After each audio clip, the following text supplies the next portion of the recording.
ભુજની ખાનગી હોસ્પિટલમાં ગરીબ દર્દીને સારવાર આપવાની ના પાડવામાં આવ્યા બાદ વિવાદ ઉભો થયો।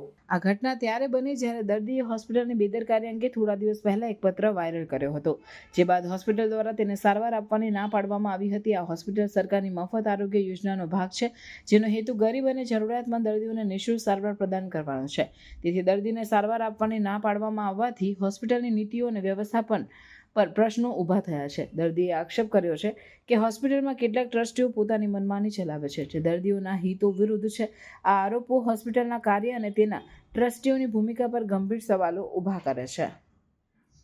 આ વિવાદને કારણે સ્થાનિક સમુદાયમાં રોષ અને નિરાશા ફેલાઈ છે। લોકો માંગ કરી રહ્યા છે કે હોસ્પિટલના વ્યવસ્થાપનમાં સુધારાઓ કરવામાં આવે અને ગરીબ દર્દીઓને યોગ્ય અને સમયસર સારવાર મળી રહે। ડૉક્ટર પાસે ગયા એ લોકો એડમિટ થવા માટે, ત્યારે કરશનભાઈને ડૉક્ટરે ના પાડી કે ભાઈ તમને અહીંયા એડમિટ કરવામાં નહીં આવે। PMGYની અંદર જે તમે અહીંયા આવ્યા છો ઓપરેશન કરવા માટે, એમાં અમારા આ સંસ્થાના ટ્રસ્ટીઓ અને ચેરમેન ગોપાલભાઈ માવજી ગોરસિયા આવા અનેક ટ્રસ્ટીઓ છે એ ના પાડી ગયા છે કે આ વ્યક્તિને અહીંયા સમાજની અંદર ઓપરેશન નથી કરવાનું, એમને કહી દેજો તમને જ્યાં કરાવવું હોય તો બહાર કરાવી શકે છે। આ સમાજમાં એનું ઓપરેશન નહીં થાય ને એને એડમિટ બી નહીં કરજો। તો ડૉક્ટરને આને વ્યક્તિએ કરશનભાઈએ જાણ કરી કે ભાઈ મને લેખિતમાં આપો કે તમે મારું ઓપરેશન શું કામ નહીં કરો।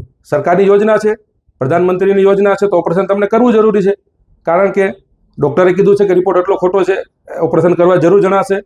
તો એ ડૉક્ટરે એમ કહેવામાં આવે છે એના મેનેજમેન્ટ ડિપાર્ટમેન્ટે કે અમને ટ્રસ્ટીએ ના પાડી છે, ટ્રસ્ટના ચેરમેને ના પાડી છે, એટલે તમને આ હોસ્પિટલમાં તમારું ઓપરેશન નહીં થાય, તમને જ્યાં બહાર કરવું હોય ત્યાં કરાવી શકો છો, એમને કહી દેજો।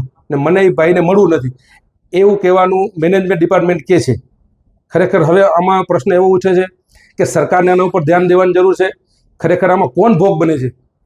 સમાજની જનતા તમારી બને જ છે ખરેખર, તો કચ્છની જનતા આની અંદર ભોગ બની રહી છે। આની અંદર આપ જોઈ રહ્યા છો કે કચ્છની જનતા માટે હોસ્પિટલ લેવા પટેલ સમાજે બનાવી છે। ખાલી ઓનલી લેવા પટેલ સમાજ માટે હોસ્પિટલ નથી બનેલી, કચ્છની તમામ જનતા માટે, ગરીબ અને મધ્યમ પરિવાર માટે કે અમદાવાદ ન જવું પડે એના માટે સુપર સ્પેશિયાલિસ્ટ હોસ્પિટલ અમારી સમાજના દાતાઓ આટલા કરોડ રૂપિયા આપ્યા છે, એના માટે આપ્યા છે કે જે અમદાવાદ જાય છે જેથી કરીને અહીંયા એમનું સારવાર પતી જાય, લાંબુ લોકશ્રમ ન જવું પડે।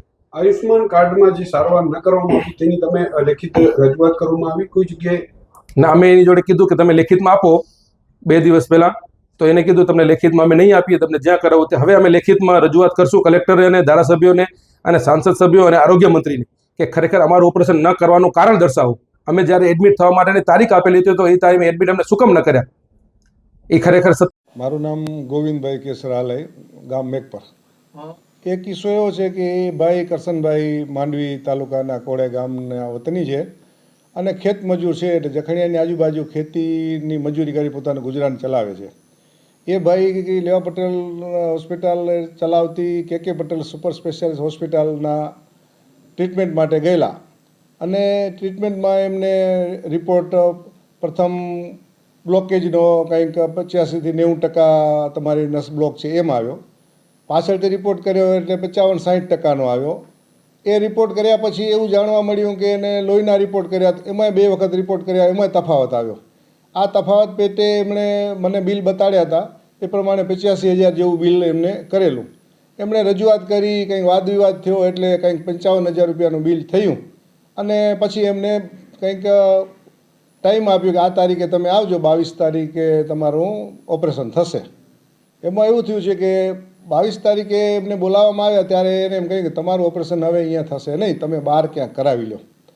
એટલે એ ભાઈએ એમ કહેલું કે ભાઈ બહાર કરાવવાનું કારણ શું? આ હોસ્પિટલ આપણી છે ને સરકારી ખર્ચે થાય છે, તો મારો એ ઓપરેશન બહાર કરાવવાનું કારણ શું? અથવા લેખિત આપો તો મને કોઈ બહારની હોસ્પિટલ લે। એમના રિપોર્ટમાં એવું છે કે રિપોર્ટ એ લોકો એમના નજીકના ડૉક્ટર કે ફેમિલી ડૉક્ટર પાસે ચેક કરાવતા એવું લાગ્યું કે રિપોર્ટમાં ખરેખર છેડછાડ થયેલો છે અને ગડબડ થયેલો છે એવું જણાયું। એ ભાઈ અત્યારના જે ચાલુ પેશન્ટ કરશનભાઈ છે એમણે સમાજના ટ્રસ્ટીઓ સાથે ચર્ચા વિચારણા કરેલ। એ લોકોએ કહ્યું કે ટ્રસ્ટીઓને અમે તમને મળાવશું નહીં, હોસ્પિટલ કે પટેલ હોસ્પિટલ કહ્યું તમે તમારી સમાજમાં ટ્રસ્ટીઓ જઈને મળી લો। એટલે ભાઈ એ માંડવીના હોય, માંડવી સમાજના, કચ્છ સમાજના જે ઉપપ્રમુખ છે શિવજીભાઈ છબાડિયા તથા બીજા અન્ય એક ટ્રસ્ટી છે લાલજીભાઈ, જે એમના ઘરની આજુબાજુ રહે છે, એમને વાત કરી કે મારાથી એવો કિસ્સો બન્યો છે તો તમે કંઈક મદદરૂપ થાવ। એટલે એ ભાઈઓએ કે સમાજના ટ્રસ્ટીઓ એમને કોઈ મદદરૂપ થયા નહીં અને એમને એમ કહેવામાં આવ્યું કે તમે તમારી રીતે જે કરતા હોય કરી લો, અમે આમાં કોઈ તમને મદદ કરી શકશે નહીં. મારો એવો અભિપ્રાય છે, હું આ સંસ્થાનો સલાહકાર સમિતિનો સભ્ય છું, એટલે લોકોને ખબર પડે છે, એ લોકો મારી પાસે આવે છે કે સમાજની હોસ્પિટલમાં આવા અસંખ્ય કિસ્સાઓ બને છે. 200 કરોડ રૂપિયાના ખર્ચે બનેલી પટેલની હોસ્પિટલમાં કશું સમાજના જ્ઞાતિજનોને કશું ફાયદો થતો નથી. અન્ય હોસ્પિટલમાં જેટલો ખર્ચ થાય છે એના કરતાં ડબલ વસૂલવામાં આવે છે.